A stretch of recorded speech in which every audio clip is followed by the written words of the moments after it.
नमस्कार दोस्तों, स्वागत है आपका प्रगति एमपीपीएससी की यूट्यूब चैनल पर। अब हम जून 2022 में चर्चा में रहे महत्वपूर्ण बिंदुओं को पढ़ेंगे। इसके अंतर्गत सबसे पहले राष्ट्रीय परिदृश्य को हम देख लेते हैं।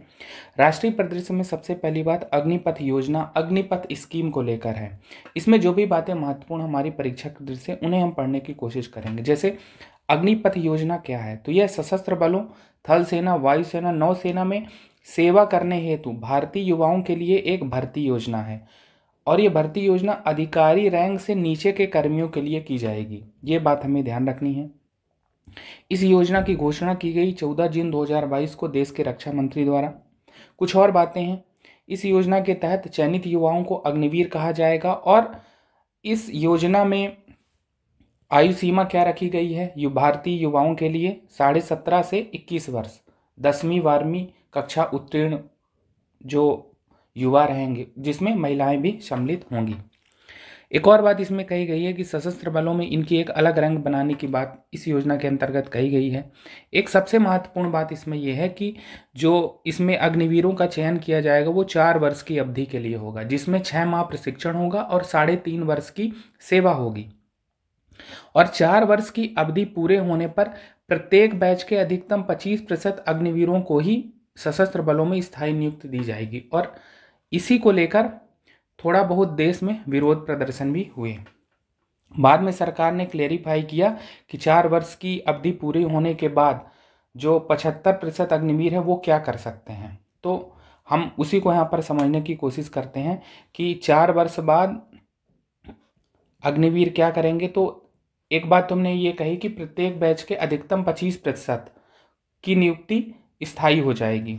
बाकी क्या कर सकते हैं, तो शेष क्या करेंगे। शेष 11.71 लाख रुपए का पैकेज, वित्तीय पैकेज सरकार द्वारा दिया जाएगा। तो नए सिरे से जीवन की पुनः शुरुआत अग्निवीर कर सकते हैं, या तो वो उद्यमी बन सकते हैं। अगर वो उद्यमी बनते हैं तो बैंक से ऋण में उन्हें प्राथमिकता मिलेगी, और अगर पढ़ाई की सोचते हैं तो सरकार स्किल सर्टिफिकेट या ब्रिज कोर्स कराएगी। एक और बात इसमें कही गई है कि यार अगर अग्निवीर नौकरी की तरफ जाते हैं तो सीएपीएफ, असम राइफल्स, अनेक राज्यों की पुलिस एवं सहायक बलों में भर्ती प्रक्रिया में उन्हें प्राथमिकता दी जाएगी। तो ये सब बातें सरकार ने बाद में क्लेरिफाई की विरोध प्रदर्शन के बाद। तो अग्निपथ योजना जो भी हमारी परीक्षा में पूछा जा सकता उस हिसाब से हम पढ़ने की कोशिश कर रहे हैं। इसमें और भी बातें हो सकती हैं। महत्वपूर्ण बात यही है कि अग्निपथ योजना का संबंध किससे है, तो एक भर्ती योजना है, सशस्त्र बलों में प्रवेश हेतु अधिकारी रैंक से नीचे के कर्मियों के लिए है। इसकी घोषणा कब की गई, अग्निवीर क्या है, ठीक है, आयु सीमा क्या है, 17.5 से 21 वर्ष। एक अलग रैंक बनाए जाने की बात इस योजना में कही गई है, ठीक है। अब जो अग्निवीर का चयन किया जाएगा कितनी वर्ष की अवधि के लिए होगा, ठीक है, कितने प्रतिशत अग्निवीरों को स्थायी नियुक्ति दी जाएगी। तो ये बातें महत्वपूर्ण है, हमें ध्यान रखना है। चलते हैं आगे। अगली बात सिंगल यूज प्लास्टिक पर प्रतिबंध को लेकर है। हाल ही में केंद्र सरकार द्वारा एकल उपयोग वाले प्लास्टिक से निर्मित अनेक वस्तुओं को 1 जुलाई 2022 से संपूर्ण भारत में प्रतिबंधित करने का निर्णय लिया गया है। अब ये जो निर्णय है plastic waste management amendment rules 2021, प्लास्टिक कचरा प्रबंधन संशोधन नियम 2021 के अनुसार है, जिसके अंतर्गत पर्यावरण, वन एवं जलवायु परिवर्तन मंत्रालय की वर्ष 2022 तक सिंगल यूज प्लास्टिक वस्तुओं को चरणबद्ध तरीके से समाप्त करने की योजना है। क्यों? प्लास्टिक कचरे और अप्रबंधित प्लास्टिक के कारण होने वाले प्रदूषण पर रोक लगाने के लिए। अगर हम सिंगल यूज प्लास्टिक की बात करें तो ये ऐसी प्लास्टिक वस्तुएं हैं जो एक बार उपयोग करने के बाद फेंक दी जाती हैं। हाल ही में पर्यावरण, वन एवं जलवायु परिवर्तन मंत्रालय द्वारा सिंगल यूज प्लास्टिक से निर्मित कुछ वस्तुओं की एक लिस्ट जारी की गई, और इसी लिस्ट में जो भी वस्तुएं बताई गई हैं उन्हीं के देश भर में उपयोग, आयात, वितरण, बिक्री पर पूर्ण प्रतिबंध लगाने की बात कही गई है। और ये कब से प्रभावी होगा, 1 जुलाई 2022। अब जो वस्तुएं जिन पर पूर्ण प्रतिबंध लगाया गया है उनमें से कुछ वस्तुओं को हम जान लेते हैं। जैसे गुब्बारों के लिए प्लास्टिक स्टिक्स, सिगरेटों के लिए प्लास्टिक पैकिंग, प्लास्टिक के झंडे, थर्मोकॉल, प्लास्टिक के कप, गिलास, चम्मच, ये सब आते हैं। महत्वपूर्ण बात इसमें हमको यही ध्यान रखना है कि अगर पूछा जाएगा कि हाल ही में सिंगल यूज प्लास्टिक से निर्मित उत्पादों पर प्रतिबंध कब से प्रभावी है? 1 जुलाई 2022। चलते हैं आगे, अगली बात देखते हैं। अगली बात हाल ही में चर्चा में रहे व्यक्तित्व से है एकनाथ शिंदे। एकनाथ शिंदे को महाराष्ट्र का नया मुख्यमंत्री नियुक्त किया गया है और इन्होंने उद्धव ठाकरे की जगह ली है। उद्धव ठाकरे ने 29 जून 2022 को अपना इस्तीफा दिया था और उसके बाद एकनाथ शिंदे महाराष्ट्र के नए मुख्यमंत्री बन गए हैं। अब जो शिंदे सरकार है उसमें शिवसेना के बागी विधायक भाजपा के साथ मिलकर अपनी सरकार इन्होंने बनाई है। कुछ और बातें महत्वपूर्ण हमारी एग्जाम की दृष्टि से, जैसे कि महाराष्ट्र में अगर हम देखें कि कितनी विधानसभा सीटें हैं तो 288 महाराष्ट्र में विधानसभा सीटें हैं। विगत वर्षों में प्रारंभिक परीक्षा में जोड़ी मिलाने में ऐसे प्रश्न पूछे गए हैं, इसलिए हमने ये कोशिश की है। जब एकनाथ शिंदे मुख्यमंत्री बने तो उस समय तत्कालीन राज्यपाल कौन थे? श्री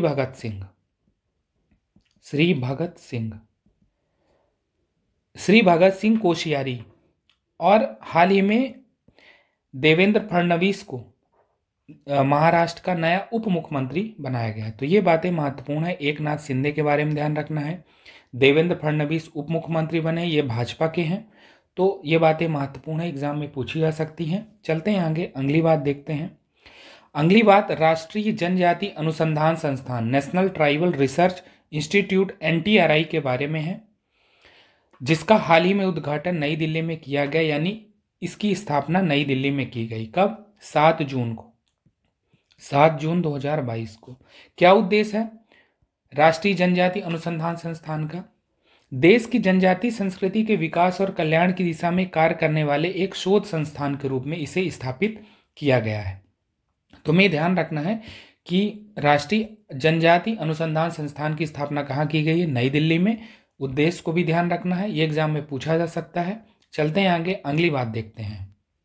अगली बात पश्चिम बंगाल राज्य से संबंधित है। पश्चिम बंगाल में हाल ही में एक विधेयक पारित किया गया, जिसके अंतर्गत राज्य विश्वविद्यालयों से संबंधित राज्यपाल की शक्तियों को मुख्यमंत्री को हस्तांतरित किए जाने से संबंधित है।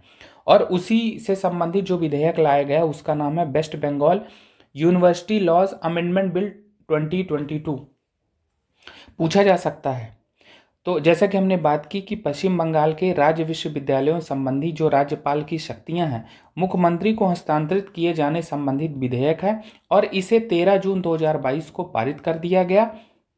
अगर हम कुछ और बातें जानें कि विश्वविद्यालय संबंधी राज्यपाल की शक्तियों के बारे में, तो सभी राज्य विश्वविद्यालयों के कुलाधिपति होते हैं राज्यपाल, और विश्वविद्यालयों के कुलपति की नियुक्ति राज्यपाल द्वारा की जाती है। हालांकि इसमें मंत्री परिषद की सलाह भी ली जाती है, लेकिन अभी हाल ही के दिनों में पश्चिम बंगाल के राज्यपाल और वहां के मुख्यमंत्री के बीच मतभेद के चलते ये विधेयक पारित किया गया है। कुछ और बातें महत्वपूर्ण है, पूछी जा सकती हैं, जैसे कि तत्कालीन राज्यपाल कौन थे जब ये विधेयक लाया गया? तो जगदीप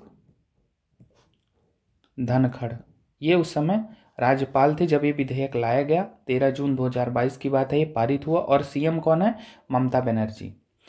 अब ये बात ध्यान रखनी है, अगर पूछा जाएगा कि हाल ही में किस राज्य में राज्य विश्वविद्यालयों संबंधी राज्यपाल की शक्तियों को मुख्यमंत्री को हस्तांतरित किए जाने संबंधी विधेयक पारित किया गया, तो वो होगा उत्तर पश्चिम बंगाल।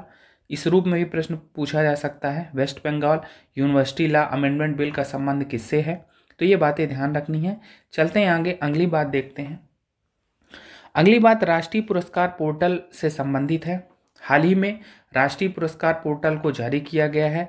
अब इसका संबंध किससे है? राष्ट्रीय पुरस्कारों के नामांकन हेतु एक डिजिटल पोर्टल है। इसका तात्पर्य है कि भारत सरकार के विभिन्न मंत्रालयों, विभागों एवं एजेंसियों द्वारा दिए जाने वाले विभिन्न पुरस्कारों हेतु उपयुक्त पात्रों के चयन में पारदर्शिता लाने तथा ऐसे पुरस्कारों के वितरण में जन सहभागिता सुनिश्चित करने हेतु यह राष्ट्रीय पुरस्कार पोर्टल अपनी महत्वपूर्ण भूमिका निभाएगा। यानी राष्ट्रीय पुरस्कारों में जन सहभागिता को सुनिश्चित किया जा सके, उसमें पारदर्शिता लाया जा सके, इसीलिए ऐसा डिजिटल पोर्टल बनाया गया। अब राष्ट्रीय पुरस्कार कौन कौन से हो सकते हैं? जैसे हर साल सरकार पद्म पुरस्कार देती है, जिसमें पद्म विभूषण, पद्म भूषण और पद्मश्री आते हैं। सरदार पटेल राष्ट्रीय एकता पुरस्कार हो गया। ऐसे ही जो सरकार पुरस्कार देती है उनसे संबंधित नामांकन हेतु एक डिजिटल पोर्टल है, जनता अपनी राय रख सकती है।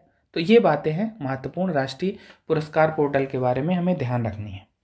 अब एक अगली बात है राज्यसभा चुनाव 2022 के बारे में, जो मई जून 2022 में संपन्न हुए 15 राज्यों में 57 सीटों के लिए। तो हमें ध्यान रखना है कि राज्यसभा चुनाव मई जून में हुए हैं 15 राज्यों में 57 सीटों के लिए। अब अगर हम देखें कि इसके निष्कर्ष की बात करें तो 57 सीटों में अगर हम देखें तो 11 राज्यों के 41 उम्मीदवार तो निर्विरोध ही घोषित हो गए। बचे 4 राज्यों के 16 सीटों के लिए मतदान 10 जून को संपन्न हुए, जिसमें बीजेपी को 22 सीटें मिली, कांग्रेस को 9 सीटें, ऐसे ही कई पार्टियों ने सीटें अर्जित की। अगर हम मध्य प्रदेश के संदर्भ में बात करें तो 3 सीटों पर राज्यसभा चुनाव हुए, जिसमें 2 बीजेपी ने सीटें अर्जित की, वहीं 1 कांग्रेस को गई। तो ये एमपी में राज्यसभा चुनाव से संबंधित बातें थी। महत्वपूर्ण बात यही है कि हम ये बस ध्यान रखना है कि राज्यसभा चुनाव 2022 में मई जून 2022 में हुए 15 राज्यों में 57 सीटों के लिए। तो ये बातें ध्यान रखनी है। चलते हैं आगे। तो आज की क्लास में हमने क्या क्या बातें देखी। हमने सबसे पहले अग्निपथ योजना के बारे में पढ़ा, फिर हमने सिंगल यूज प्लास्टिक के पर प्रतिबंध को लेकर जानकारी एकनाथ शिंदे के बारे में पढ़ा, राष्ट्रीय जनजाति अनुसंधान संस्थान के बारे में जाना, पश्चिम बंगाल से संबंधित जो विधेयक अभी पारित हुआ उसके बारे में पढ़ा, राष्ट्रीय पुरस्कार पोर्टल और फिर राज्यसभा चुनाव उसके बारे में पढ़ा। जून 2022 में चर्चा में रहे। अब हम अंतर्राष्ट्रीय परिदृश्य को देख लेते हैं। इसमें सबसे पहली बात 14वें ब्रिक्स शिखर सम्मेलन 2022 के बारे में है, जिसका आयोजन 23 से 24 जून 2022 को चीन की मेजबानी में वर्चुअली संपन्न हुआ। अब यह लगातार तीसरा अवसर था जब ब्रिक्स शिखर सम्मेलन वर्चुअली हुआ। इसके पहले 12वां और 13वां सम्मेलन भी वर्चुअली हुआ था। ध्यान रखना कि 13वां जो हुआ था सितंबर 2021 में भारत की मेजबानी में हुआ था। अब 14वें ब्रिक्स शिखर सम्मेलन की थीम क्या रही? थीम को लेकर विगत वर्षों में भी प्रश्न पूछे गए हैं। तो थीम थी foster high quality BRICS partnership usher in a new era for global development. Hindi रूपांतरण है इसका, उच्च गुणवत्ता वाली ब्रिक्स साझेदारी को बढ़ावा देना, वैश्विक विकास के लिए एक नए युग की शुरुआत करना। तो थीम हमें ब्रिक्स शिखर सम्मेलन की ध्यान रखना है 14वां जो था। और कुछ आगे बात देखते हैं इसमें क्या बातें महत्वपूर्ण रही। तो 14वें ब्रिक्स शिखर सम्मेलन में चर्चा के जो महत्वपूर्ण मुद्दे थे उसमें वैश्विक व्यापार, स्वास्थ्य, पर्यावरण, आतंकवाद, इन मुद्दों पर चर्चा की गई। अब अगर हम ब्रिक्स के बारे में कुछ मूलभूत बातें जान लें तो ब्रिक्स में 5 देश हैं। यह विश्व की अग्रणी उभरती अर्थव्यवस्थाओं का समूह है। ब्राजील, रशिया, इंडिया, चाइना और साउथ अफ्रीका। अब वर्ष 2001 में जिम ओनील जो कि ब्रिटिश अर्थशास्त्री हैं, उन्होंने ब्रिक्स शब्द दिया था 4 उभरती अर्थव्यवस्थाओं को संबोधित करते हुए। 2010 में यह ब्रिक्स से ब्रिक्स बन गया। इसका पहला सम्मेलन 2009 में रूस में हुआ। ये बात ध्यान रखनी है। और एक चीज जो सबसे महत्वपूर्ण है एनडीबी के बारे में पूछी जाती है, न्यू डेवलपमेंट बैंक के बारे में। तो इसका हेडक्वार्टर कहाँ है? संघाई चीन में है। संघाई चीन में है। और ये 6ठे ब्रिक्स शिखर सम्मेलन जो कि फोर्टालेजा ब्राजील में संपन्न हुआ 2014 में, तो एनडीबी से संबंधित समझौते पर हस्ताक्षर हुए।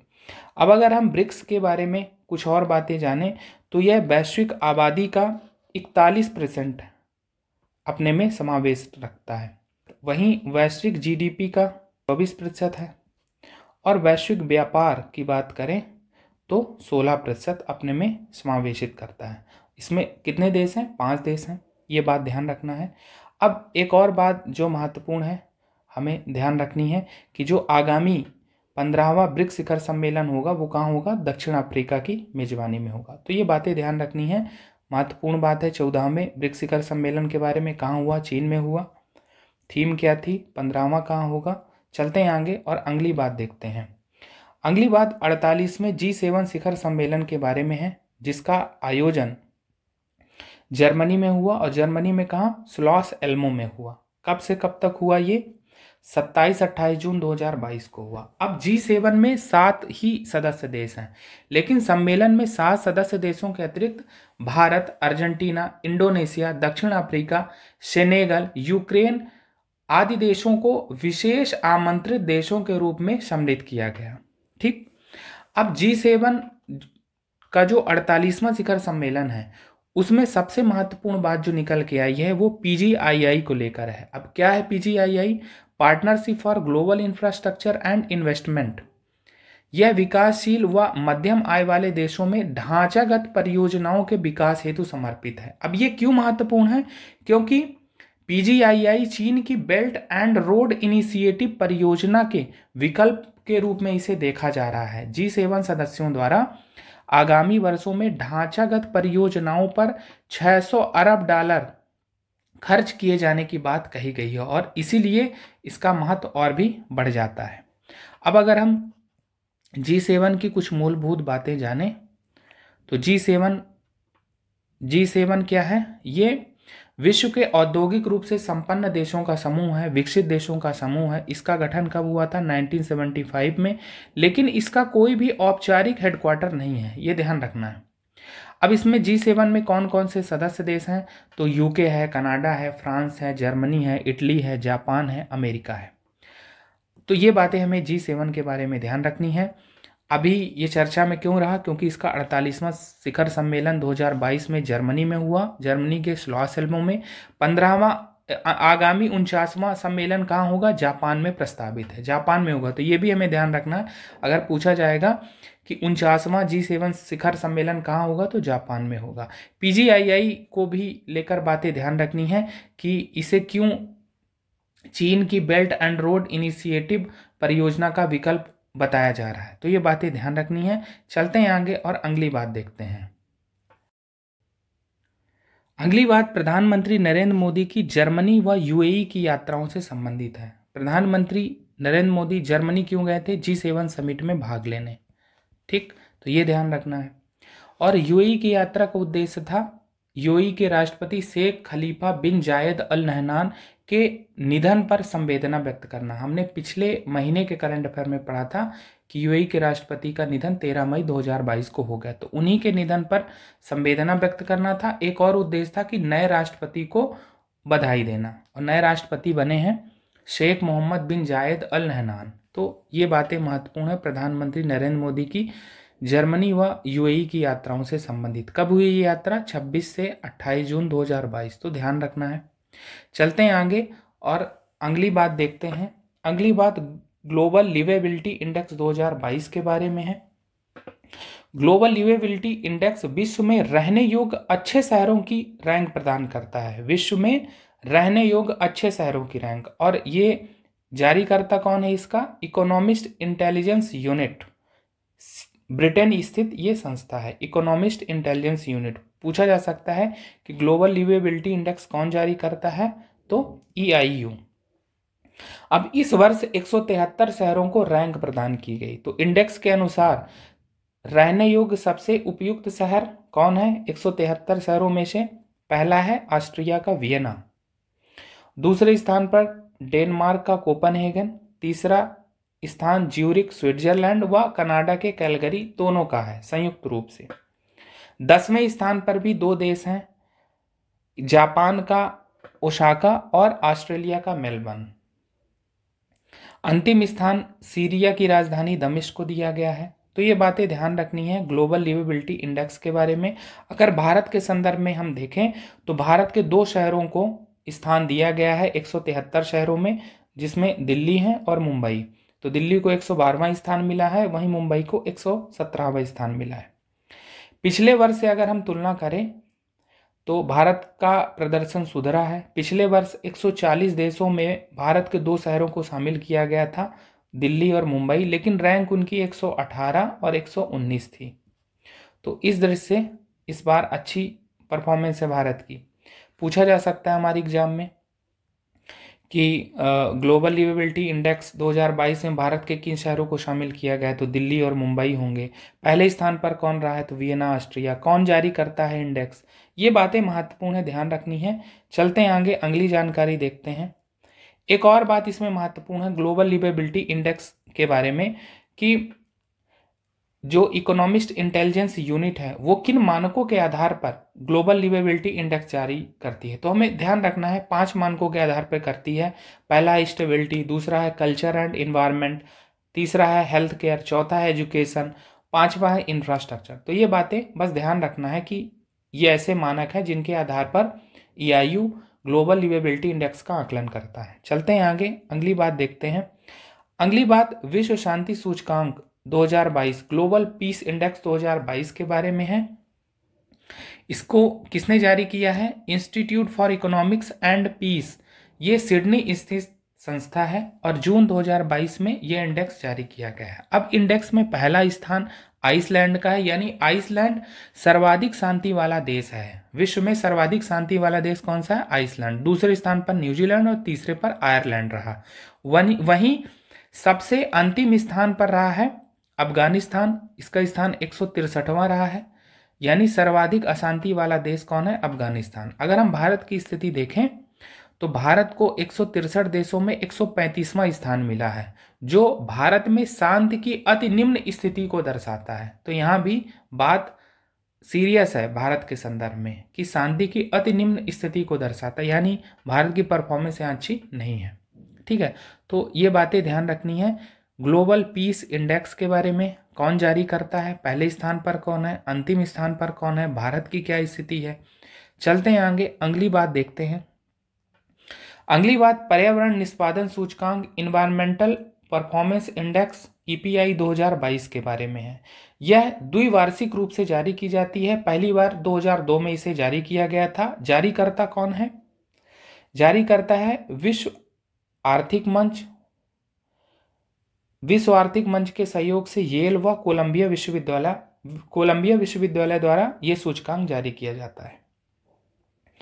अब ये सूचकांक पर्यावरण संबंधी विभिन्न देशों के निष्पादन का आकलन करता है। कुछ मानक है जिनके आधार पर पर्यावरण निष्पादन सूचकांक का आकलन किया जाता है, जैसे वायु प्रदूषण, पेयजल गुणवत्ता, नाइट्रोजन संतुलन, वृक्षों का आच्छादन, जीवों का संरक्षण, ये सब बातें महत्वपूर्ण हैं।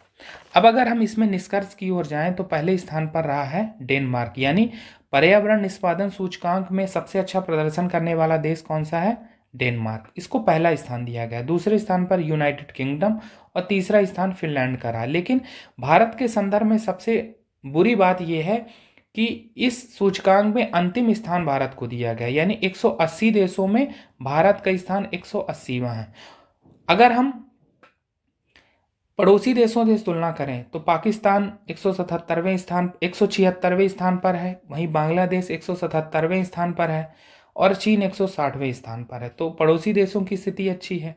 अगर हम विगत वर्षों से तुलना करें तो क्योंकि ये द्विवार्षिक रूप से जारी है, तो EPI 2020 में भारत की परफॉर्मेंस क्या थी? 180 देशों में 168 थी और इस बार 180 देशों में 180 अंतिम है। तो इस रिपोर्ट में कुछ कारण भी बताए गए हैं, जैसे वायु गुणवत्ता, एयर क्वालिटी में अत्यधिक खतरनाक स्तर, ग्रीन हाउस गैसों का तेजी से बढ़ता उत्सर्जन, ये सब कारण हैं भारत को सूची में निचले स्थान पर पहुंचाने के लिए। तो हमें ध्यान रखना है, पर्यावरण निष्पादन सूचकांक के बारे में हमारे एग्जाम में पूछा जा सकता है कि ये कौन जारी करता है, भारत की क्या स्थिति है, पहले नंबर पर कौन है। ठीक है, तो ये बातें महत्वपूर्ण है। चलते हैं आगे और अगली बात देखते हैं। अगली बात विश्व प्रतिस्पर्धात्मकता सूचकांक वर्ल्ड कॉम्पिटिटिवनेस इंडेक्स 2022 के बारे में है। अब यह सूचकांक विभिन्न देशों की अर्थव्यवस्थाओं के निष्पादन, आधारिक संरचना, सरकारी दक्षता, कारोबारी दक्षता आदि के आधार पर आकलन करता है और आकलनकर्ता कौन है?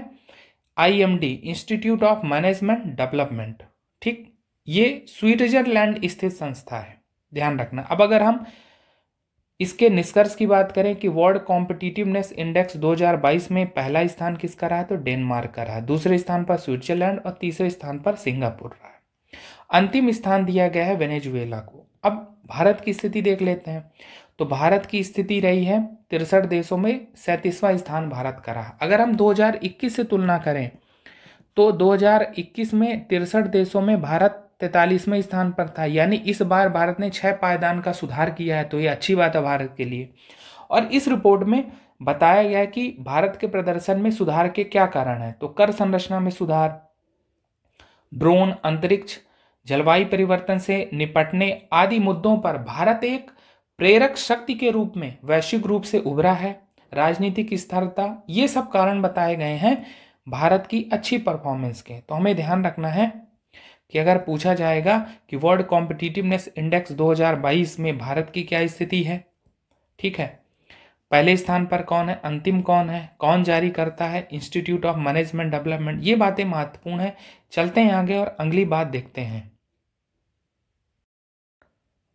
अगली बात क्यूएस रैंकिंग 2023 से संबंधित है। क्यूएस का मतलब है क्वाक्वारेली साइमंड्स, ये लंदन स्थित संस्थान है। इसका कार्य क्या है, विश्व के उच्च शैक्षणिक संस्थानों को उनके निष्पादन के आधार पर प्रतिवर्ष उन्हें रैंक प्रदान करना, ठीक है। तो क्यूएस रैंकिंग किससे संबंधित है, ये उच्च शैक्षणिक संस्थानों को उनकी निष्पादन क्षमता के आधार पर रैंक प्रदान करता है। और वर्ष 2023 के लिए ऐसी 19वीं रैंक जून 2022 में जारी की गई। इसमें विश्व के शीर्ष 1500 उच्च शैक्षणिक संस्थानों को उनकी निष्पादन क्षमता या उनकी निष्पादन के आधार पर रैंक प्रदान की गई। अब इस रैंक में पहला स्थान किसका रहा, वैश्विक रूप से पहला स्थान रहा अमेरिका के मैसाचुसेट्स इंस्टीट्यूट ऑफ टेक्नोलॉजी का। दूसरे स्थान पर यूके यूनाइटेड किंगडम की कैम्ब्रिज यूनिवर्सिटी और तीसरे स्थान पर अमेरिका की ही स्टैनफोर्ड यूनिवर्सिटी रही। अब वहीं अगर हम भारत की बात करें तो 1500 संस्थानों में से भारत के 41 संस्थानों को इसमें शामिल किया गया। अगर हम विगत वर्षों से तुलना करें तो पिछले वर्ष 1300 संस्थानों में से भारत के 35 संस्थानों को इसमें शामिल किया गया था, ठीक। अब हम देखें कि क्यूएस रैंकिंग के अनुसार भारत का सर्वश्रेष्ठ या शीर्ष शैक्षणिक संस्थान कौन सा है, तो वो है IISc Bengaluru, Indian institute of science Bengaluru. और वैश्विक रूप से इसकी रैंक कितनी है, 155। दूसरे स्थान पर IIT बॉम्बे है और तीसरे स्थान पर IIT दिल्ली है। तो ये बातें ध्यान रखनी है। एक बात इसमें महत्वपूर्ण ये है कि चाहे पिछला वर्ष हो चाहे इस बार, विश्व के शीर्ष 200 संस्थानों में भारत के 3 संस्थान हैं और वो यही है।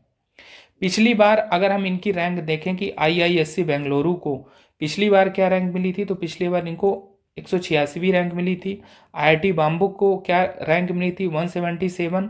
वहीं IIT दिल्ली को रैंक मिली थी 185। तो पिछले वर्ष भी टॉप 200 में हमारे 3 संस्थान थे, इस बार भी हैं। तो ये बातें ध्यान रखनी है, महत्वपूर्ण है। सबसे महत्वपूर्ण यही है कि क्यूएस रैंकिंग का संबंध किससे है, ठीक। पहले स्थान पर क्यूएस रैंकिंग में कौन रहा है, भारत के कितने संस्थान हैं, क्यूएस रैंकिंग के अनुसार भारत के किस संस्थान को श्रेष्ठ या शीर्ष संस्थान बताया गया है, ठीक है।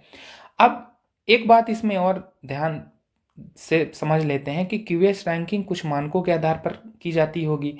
तो 6 मानकों के आधार पर रैंकिंग दी जाती है। जैसे कुछ इसमें हम देख लेते हैं, जैसे एकेडमिक रेपुटेशन, एम्प्लॉयर रेपुटेशन, ठीक है, faculty student ratio, international faculty ratio, international student ratio. तो ये सब मानक है जिनके आधार पर क्यूएस रैंकिंग दी जाती है। क्यूएस रैंकिंग का संबंध किससे है, उच्च शैक्षणिक संस्थानों से है।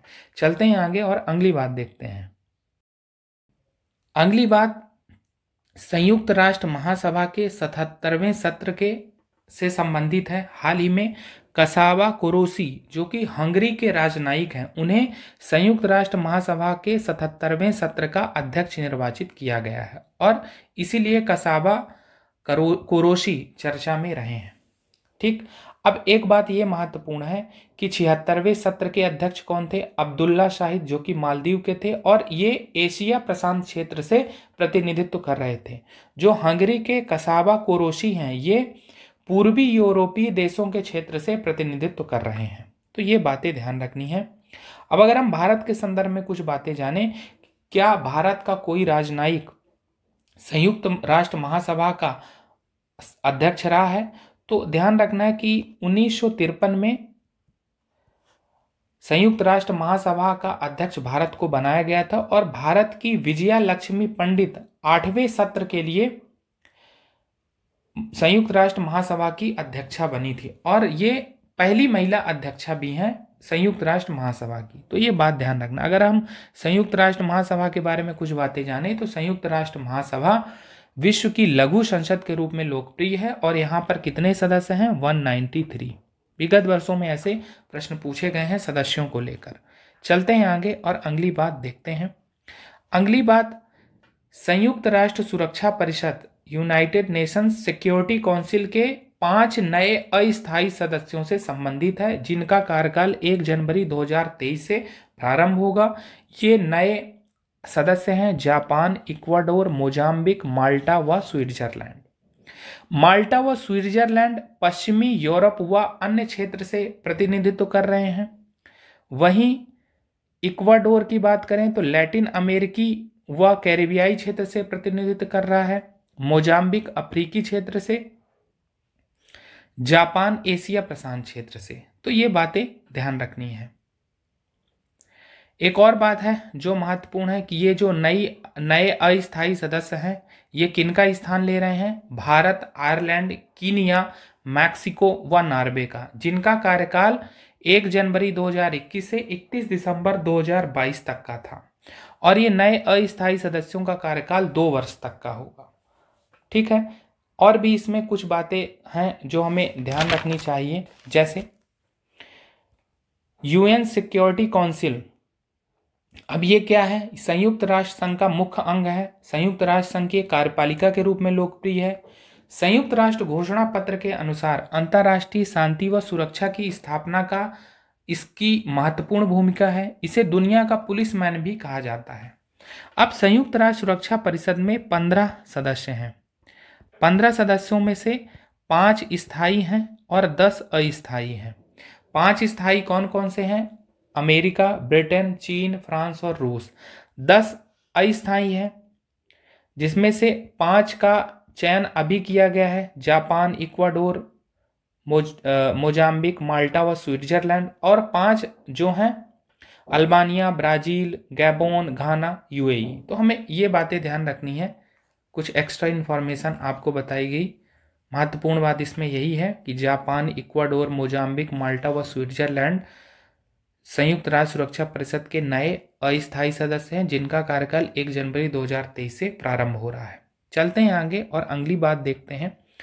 अगली बात मलेशिया भारत मलेशिया वार्ता से संबंधित है, जो 27 जून 2022 को संपन्न हुई, जिसका उद्देश्य था दोनों देशों के बीच रक्षा संबंधों का विस्तार करना। और उसी में एक मीटिंग ऑर्गेनाइज की गई जिसका नाम था MIDCOM, Malaysia India defence cooperation meeting. अब इस वार्ता में उन क्षेत्रों का उल्लेख किया गया है जिसमें भारत के रक्षा उद्योग मलेशिया के साथ सहयोग कर सकते हैं। अब ये मीटिंग जो हुई थी भारत मलेशिया वार्ता से संबंधित, इसमें दोनों देश के रक्षा मंत्रियों के बीच वीडियो कॉन्फ्रेंसिंग के द्वारा ये वार्ता संपन्न हुई। हमने बात की कब ये वार्ता हुई? जून 2022, 27 जून 2022 को। पूछा जा सकता है कि हाल ही में ये चर्चा में रहा है मिडकॉम। तो मिडकॉम का क्या मतलब है? Malaysia India defence cooperation meeting है। कब हुई है? जून 2022 में। जैसा कि हमने बात की, यहाँ उन क्षेत्रों को उल्लेख किया गया जिसमें भारत के रक्षा उद्योग मलेशिया के साथ सहयोग कर सकते हैं। चलते हैं आगे और अगली बात देखते हैं। अगली बात कोलंबिया के नए राष्ट्रपति से संबंधित है, जो हैं गुस्तावो पेट्रो। तो गुस्तावो पेट्रो को कोलंबिया का नया राष्ट्रपति निर्वाचित किया गया है। कोलंबिया एक दक्षिण अमेरिकी महाद्वीप में स्थित देश है, जिसकी राजधानी क्या है?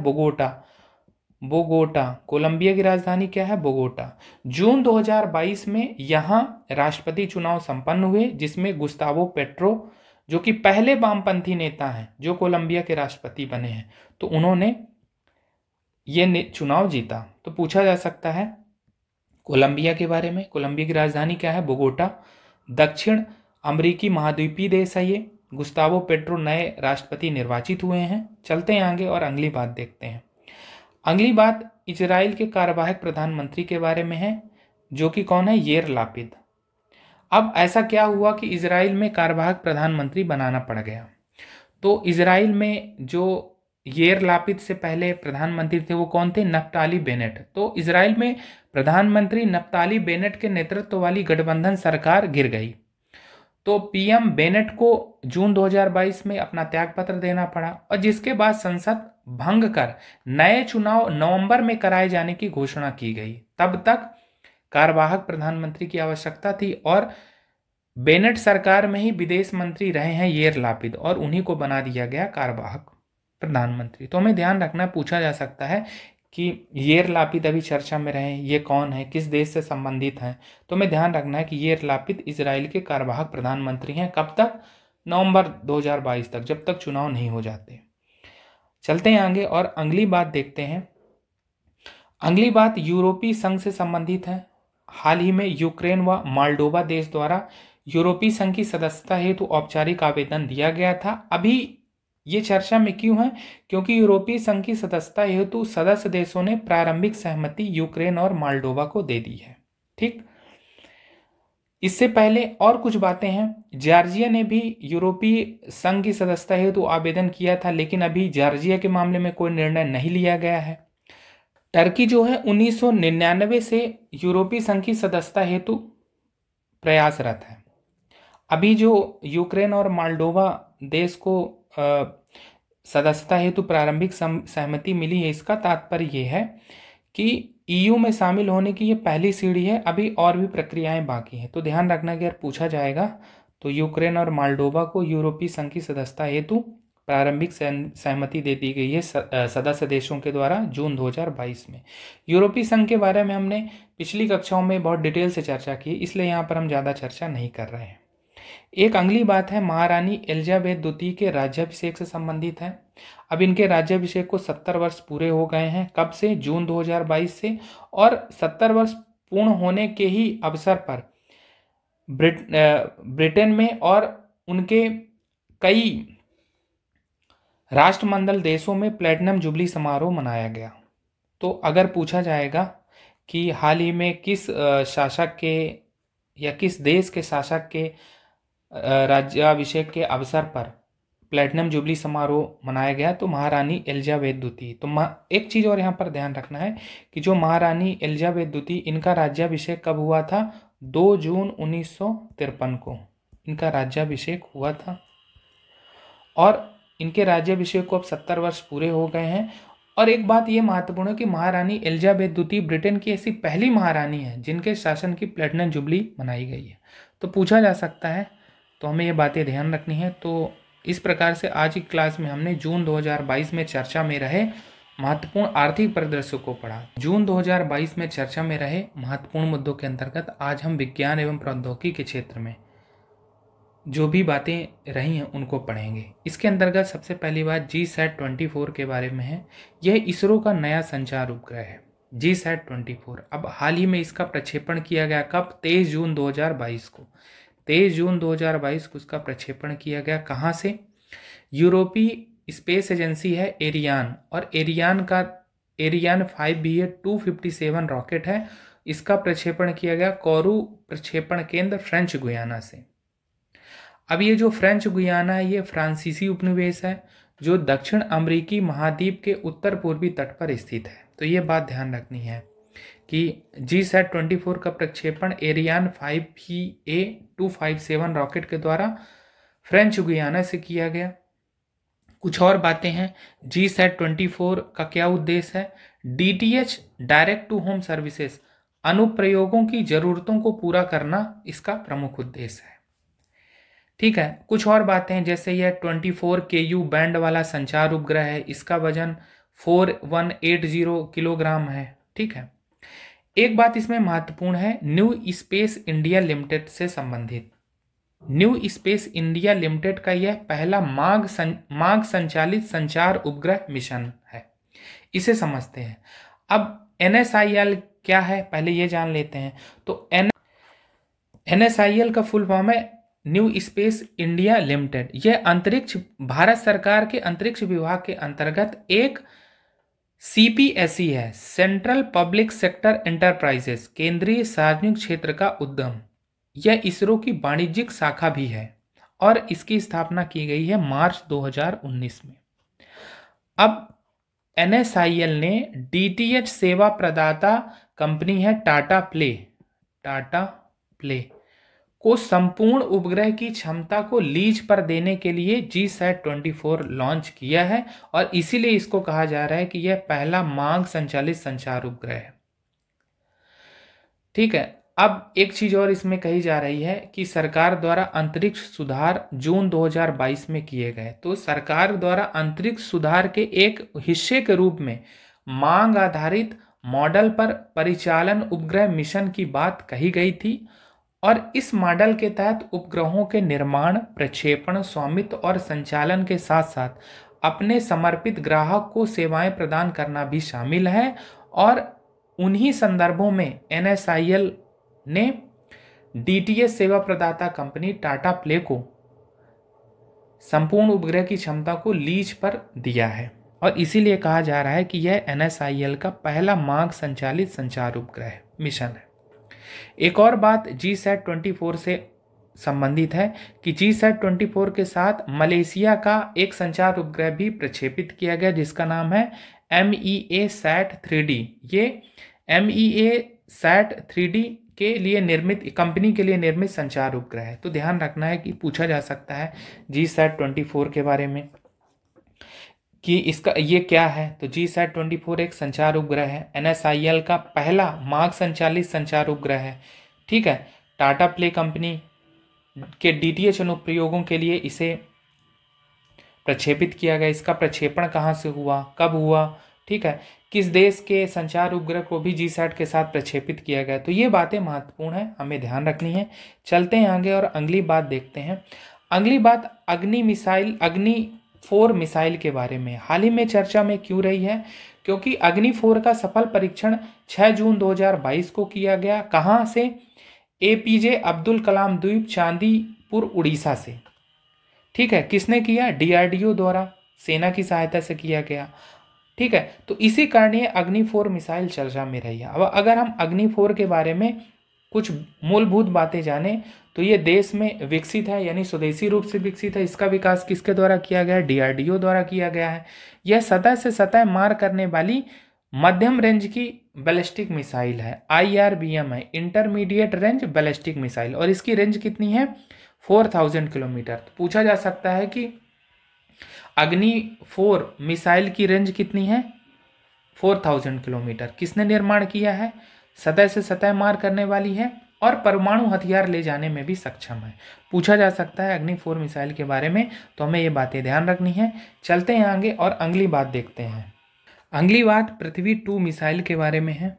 हाल ही में DRDO द्वारा इसका सफल परीक्षण किया गया और ये परीक्षण 15 जून 2022 को किया गया और ये सफल परीक्षण इस बात में खास है कि पहला रात्रिकालीन परीक्षण था।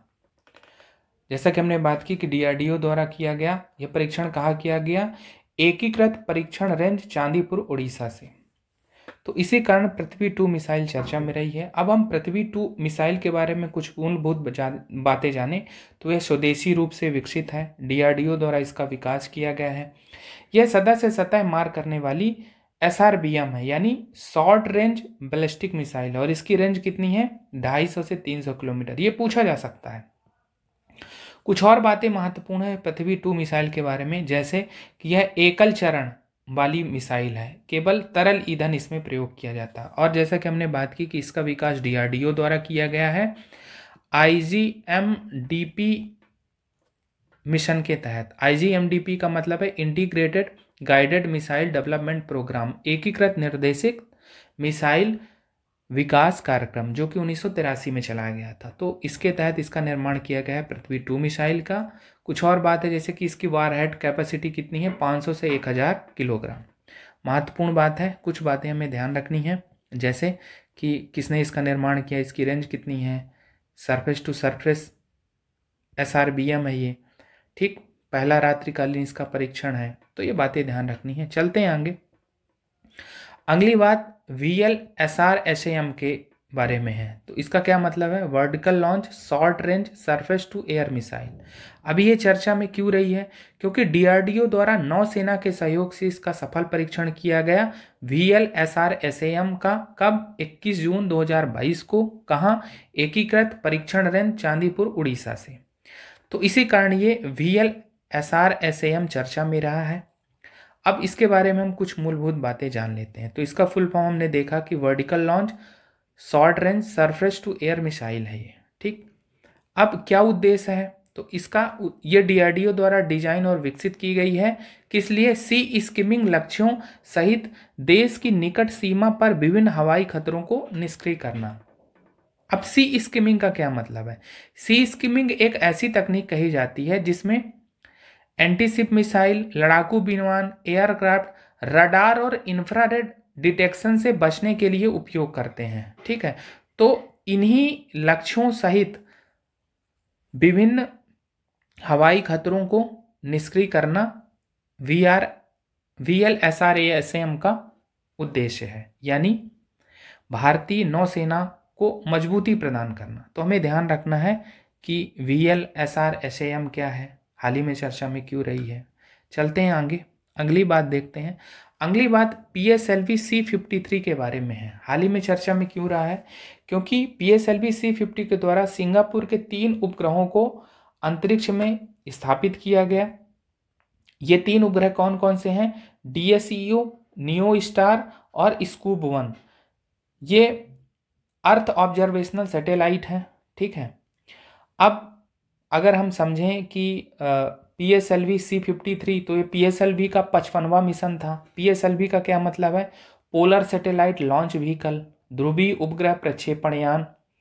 अब इनका जो प्रक्षेपण किया गया है वो कहाँ से किया गया, श्रीहरिकोटा सतीश धवन अंतरिक्ष केंद्र से, ठीक। हमने बताया कि सिंगापुर के 3 उपग्रहों को किया गया, कहाँ किया गया, लो अर्थ ऑर्बिट में, पृथ्वी से 570 किलोमीटर की ऊंचाई में, पृथ्वी से अंतरिक्ष में निचली कक्षा में इन्हें स्थापित किया गया। और हमने नाम भी देखे, इनके नाम क्या हैं, DESO, ये अर्थ ऑब्जर्वेशनल सैटेलाइट है जिसका वजन 365 kg है। दूसरा है न्यू शार, इसका वजन 155 kg है।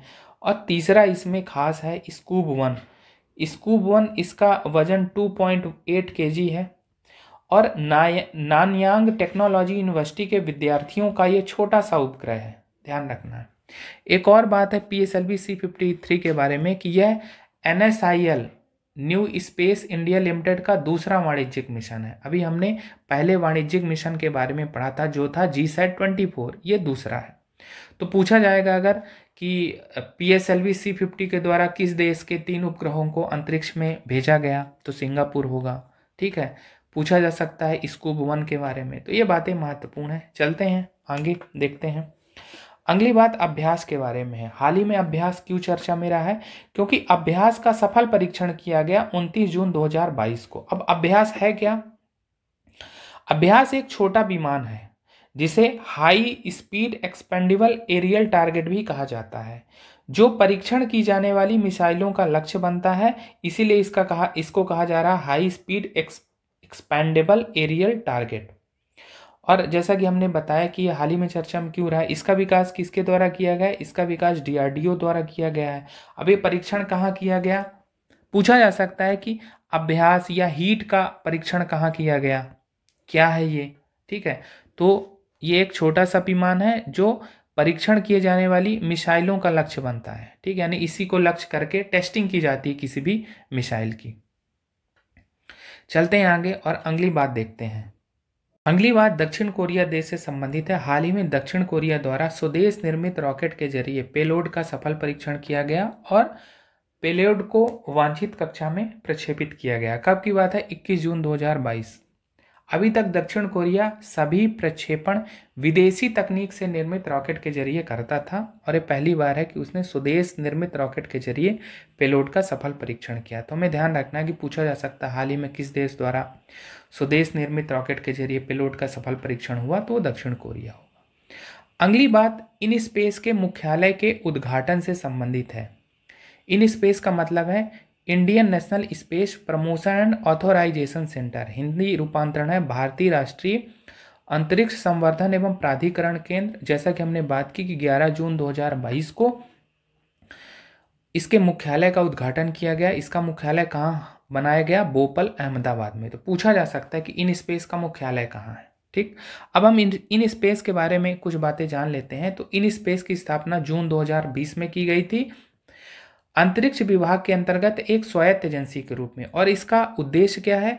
सरकारी व निजी क्षेत्र की अंतरिक्ष संबंधी गतिविधियों को प्रोत्साहित व नियमित करना। तो ध्यान रखना इन स्पेस के बारे में, ये बातें कब स्थापना हुई, हाल ही में चर्चा में क्यों रहा, इन स्पेस का मुख्यालय कहाँ है, ये बातें ध्यान रखनी है।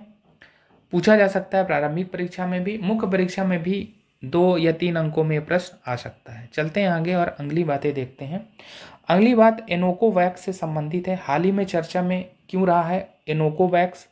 ठीक है, तो एनोकोवैक्स क्या है? ये भारत में स्वदेश निर्मित जानवरों को जारी पहली कोविड-19 वैक्सीन है, और इसीलिए महत्वपूर्ण है क्योंकि ये जानवरों को जारी है।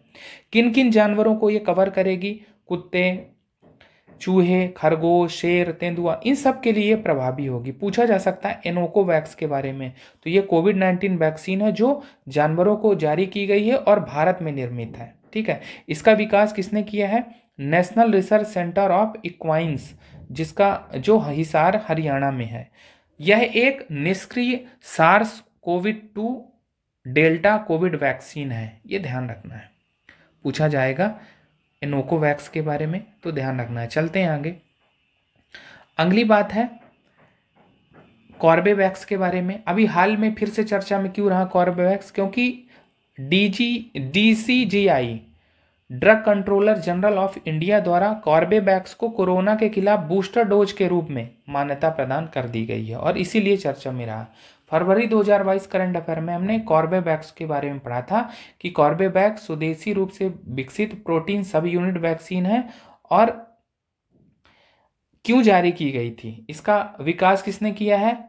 हैदराबाद की बायोलॉजिकल लिमिटेड कंपनी द्वारा इसे निर्मित किया गया या विकास किया गया।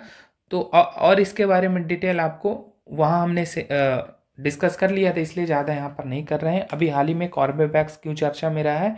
क्योंकि कोरोना खिलाफ बूस्टर डोज के रूप में इसे मान्यता प्रदान की गई है DCGI drug controller general of India के द्वारा। तो चलते हैं आगे और अगली बात देखते हैं।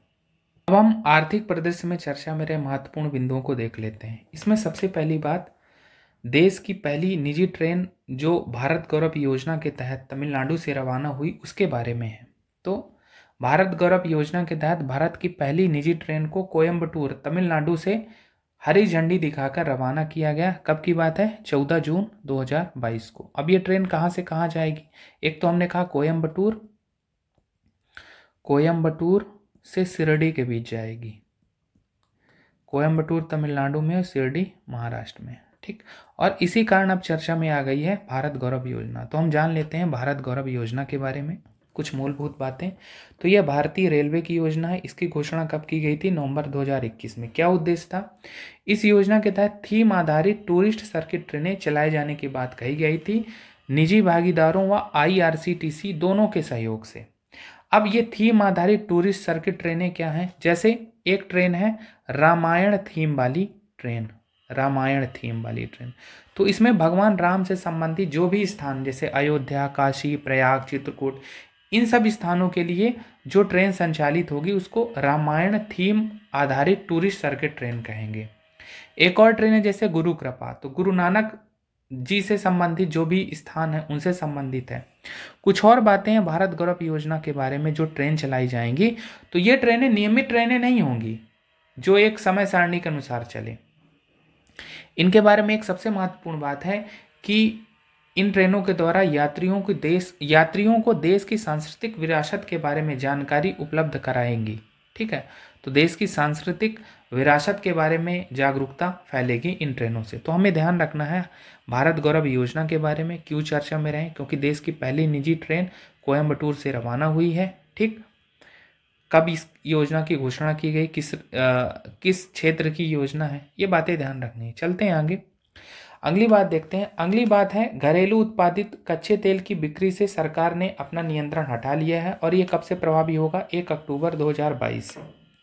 ठीक है, हाल ही में सरकार ने मंजूरी दी है कि घरेलू उत्पादित कच्चे तेल की बिक्री से वह स्वयं का नियंत्रण हटाएगी। यह निर्णय आर्थिक मामलों पर मंत्रिमंडलीय समिति की बैठक में लिया गया और ये बैठक कब हुई? 29 जून 2022 को।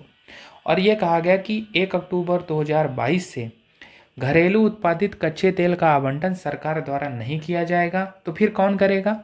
एक्सप्लोरेशन एवं प्रोडक्शन इकाइयां स्वयं ही देश में इसकी बिक्री कर सकेंगी।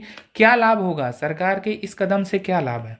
तो देश में तेल एवं गैस क्षेत्र में उत्पादन गतिविधियों को प्रोत्साहन मिलेगा, निवेश भी प्रोत्साहित होगा।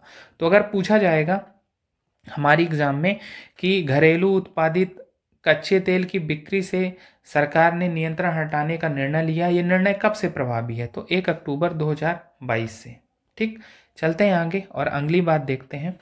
अगली बार WTO के 12वें मंत्री स्तरीय सम्मेलन MC12 2022 के बारे में है, जिसका आयोजन जेनेवा स्विट्जरलैंड में किया गया 11 से 17 जून 2022 के दौरान।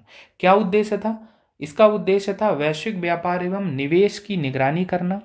अब इस सम्मेलन में 164 सदस्य देशों के व्यापार मंत्री व उच्च अधिकारियों ने भाग लिया। जैसा कि ज्ञात हो कि WTO में कुल कितने मेंबर हैं? 164। तो 164 देशों के व्यापार मंत्रियों व उच्च अधिकारियों ने भाग लिया। भारत की ओर से वाणिज्य मंत्री पीयूष गोयल ने इसमें अपनी भागीदारी की। एक और बात है कि WTO का मंत्री स्तरीय जो सम्मेलन है, ये संगठन का सर्वोच्च नीति निर्धारक सम्मेलन है। द्विवार्षिक रूप से आयोजित होता है। कोविड-19 के कारण नहीं हुआ था। पहला सम्मेलन 1996 में सिंगापुर में हुआ था। वहीं जो पिछला सम्मेलन की बात करें 2017 में हुआ था। और अभी को जैसा कि हमने बात की कोविड-19 के कारण नहीं हो सका था, तो अभी ये 12वां मंत्री स्तरीय सम्मेलन है जो कि जिनेवा स्विट्जरलैंड में हुआ WTO का। तो ध्यान रखना, पूछा जा सकता है कि WTO का 12वां सम्मेलन मंत्री स्तरीय सम्मेलन कहाँ हुआ। ठीक, चलते हैं आगे और अगली बात देखते हैं। अगली बात भारत के पहले बायोटेक स्टार्टअप एक्सपो 2022 के बारे में है, जिसका आयोजन 9 से 10 जून 2022 को नई दिल्ली में किया गया। तो पूछा जा सकता है कि भारत के पहले बायोटेक स्टार्टअप एक्सपो का आयोजन कहाँ किया गया।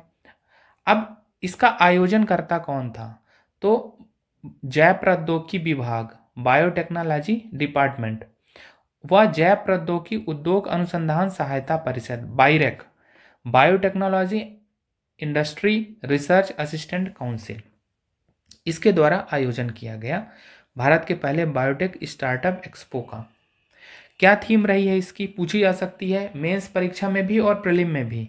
इसकी थीम है बायोटेक स्टार्टअप इनोवेशंस टुवर्ड्स आत्मनिर्भर भारत। तो ये ध्यान रखना है थीम के बारे में। अब हम बायोटेक स्टार्टअप एक्सपो के बारे में कुछ बातें जान लेते हैं कि ये जो पहला बायोटेक स्टार्टअप एक्सपो 2022 है, यह निवेशकों, उद्यमियों, वैज्ञानिकों, शोधकर्ताओं, नियामकों व सरकारी अधिकारियों को जोड़ने का एक साझा मंच उपलब्ध कराएगा। यह भारत में बायोटेक्नोलॉजी, जैव प्रौद्योगिकी क्षेत्र के व्यापक विकास का एक प्रतिबिंब है। अर्थात यह कृषि, स्वास्थ्य, स्वच्छ ऊर्जा, औद्योगिक जैव प्रौद्योगिकी, वेस्ट टू वेल्थ सहित विभिन्न क्षेत्रों में जैव प्रौद्योगिकी के अनुप्रयोगों को प्रदर्शित करेगा। तो इन संदर्भों में पहला बायोटेक स्टार्टअप एक्सपो महत्वपूर्ण है। सबसे महत्वपूर्ण बात है कि इसका आयोजन कहाँ हुआ, क्या उद्देश्य है, किस आयोजनकर्ता कौन है, थीम क्या रही है, ये बातें ध्यान रखनी है। चलते हैं आगे। अगली बात धरोहर के बारे में है। अब धरोहर क्या है? धरोहर है राष्ट्रीय सीमा शुल्क एवं GST संग्रहालय, national museum of customs and GST। अब हाल ही में चर्चा में क्यों रहा? क्योंकि राष्ट्रीय सीमा शुल्क और GST संग्रहालय, जिसको धरोहर नाम दिया गया है, उसका उद्घाटन गोवा पणजी में किया गया 11 जून 2022 को। कब? 11 जून 2022 को।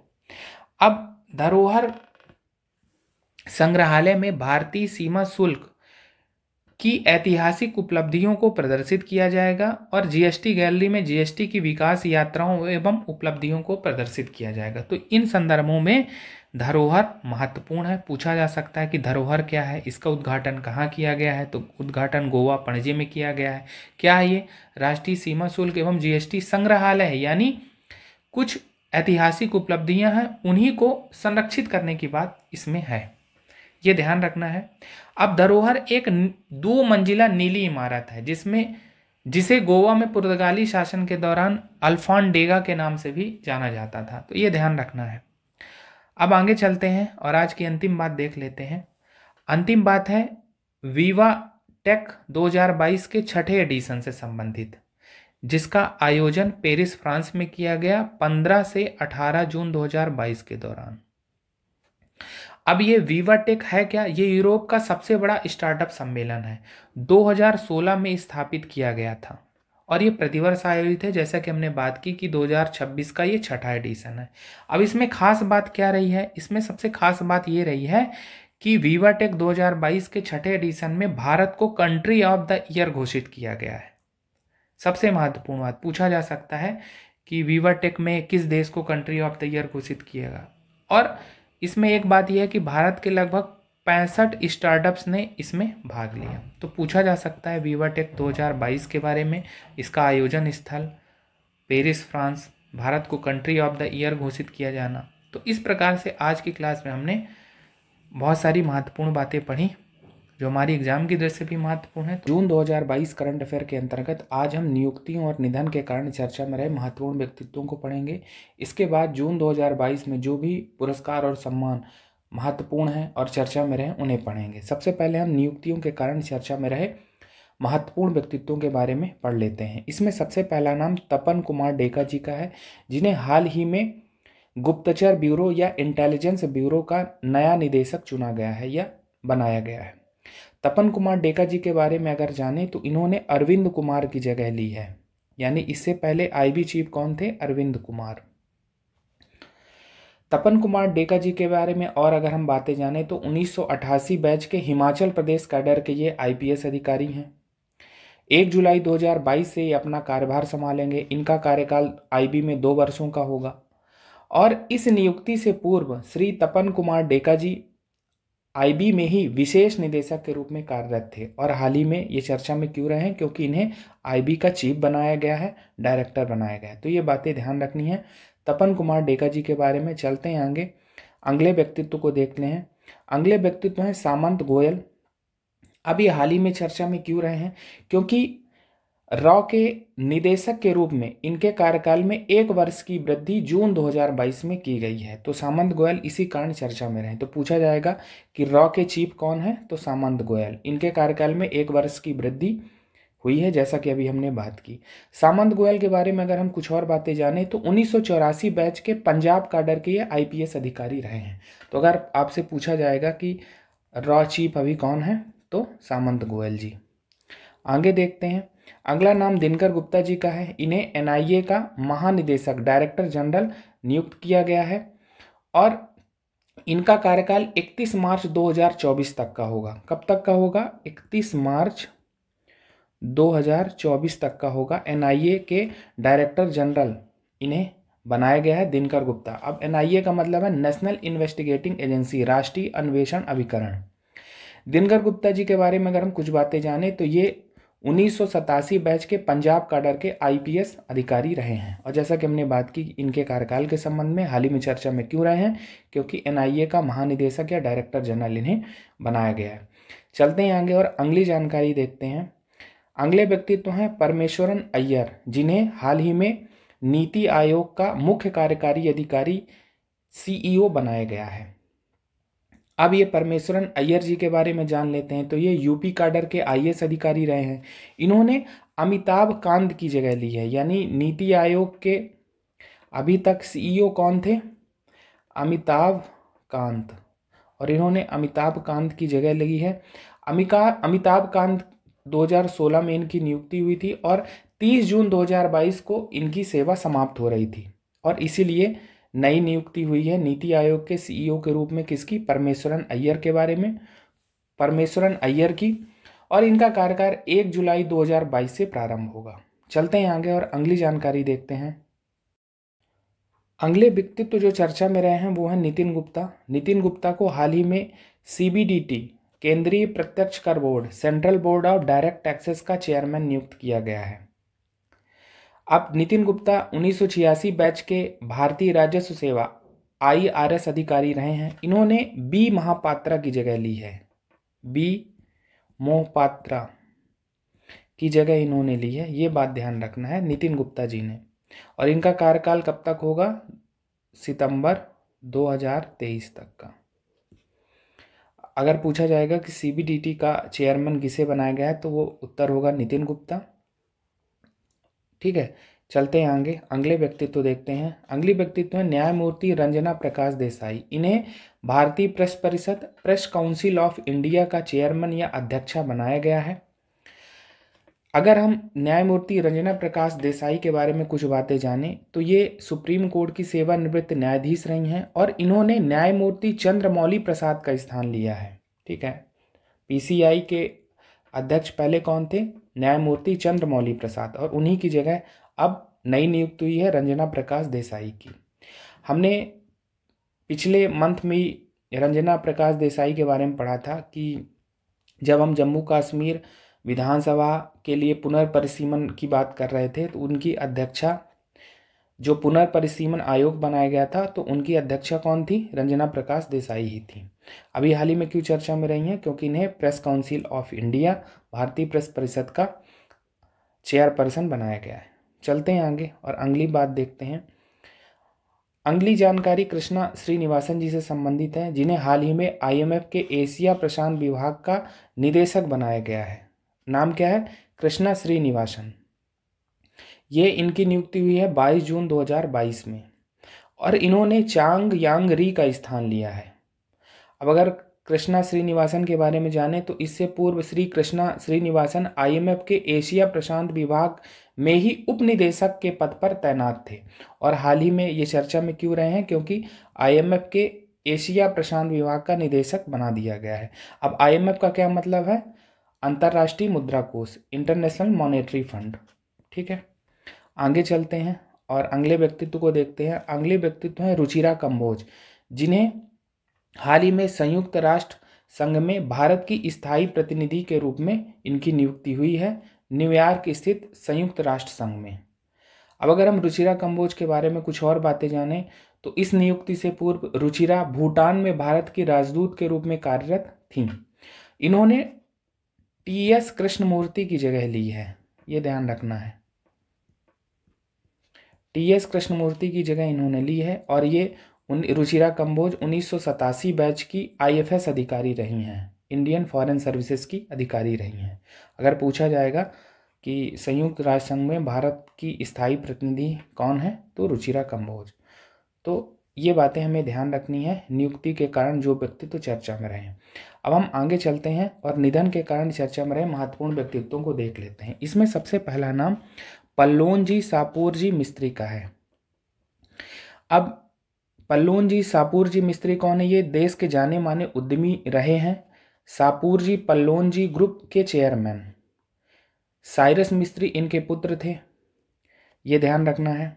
इन्हें फैंटम ऑफ बॉम्बे हाउस भी कहा जाता था, यानी फैंटम ऑफ बॉम्बे हाउस के नाम से लोकप्रिय थे। 28 जून 2022 को इनका निधन हो गया 93 वर्ष की आयु में।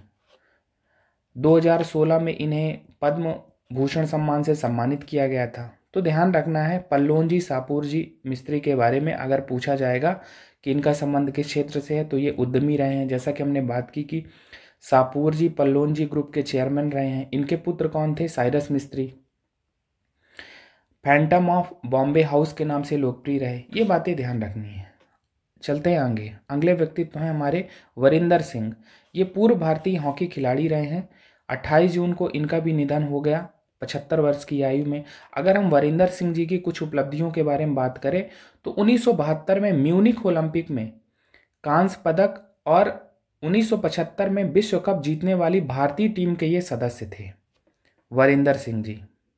ठीक है, 2007 में इन्हें major Dhyan Chand lifetime achievement पुरस्कार भी मिला। तो ध्यान रखना अगर पूछा जाएगा कि वरिंदर सिंह का संबंध किस क्षेत्र से है तो ये पूर्व भारतीय हॉकी खिलाड़ी रहे हैं।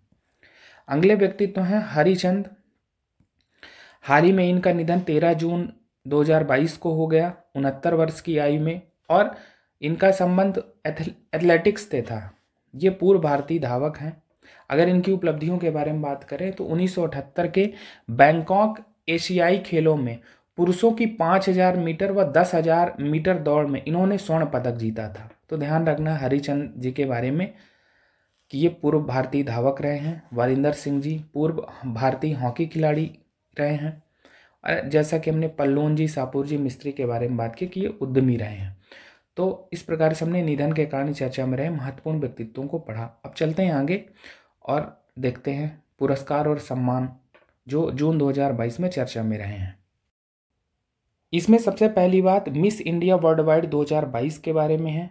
मिस इंडिया वर्ल्ड वाइड 2022 जिसका आयोजन अमेरिका के वाशिंगटन में किया गया। कब? 24 जून 2022 को। वर्ष 2022 की मिस इंडिया वर्ल्ड वाइड प्रतियोगिता और इसकी विजेता कौन रही हैं? ब्रिटेन की खुशी पटेल। बस इतनी सी बात इसमें ध्यान रखनी है। अगर पूछा जाएगा कि मिस इंडिया वर्ल्ड वाइड 2022 का आयोजन कहाँ हुआ, इसकी विजेता कौन रही, तो ये बातें ध्यान रखनी है।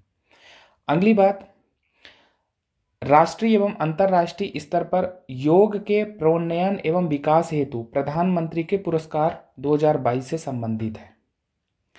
अब इसकी घोषणा किसके द्वारा की जाती है? भारत सरकार के आयुष मंत्रालय द्वारा। और 20 जून 2022 को इन पुरस्कारों की घोषणा की गई। पुरस्कार का नाम एक बार जरूर ध्यान रखना है, राष्ट्रीय एवं अंतर्राष्ट्रीय स्तर पर योग के प्रोन्नयन एवं विकास हेतु प्रधानमंत्री के पुरस्कार।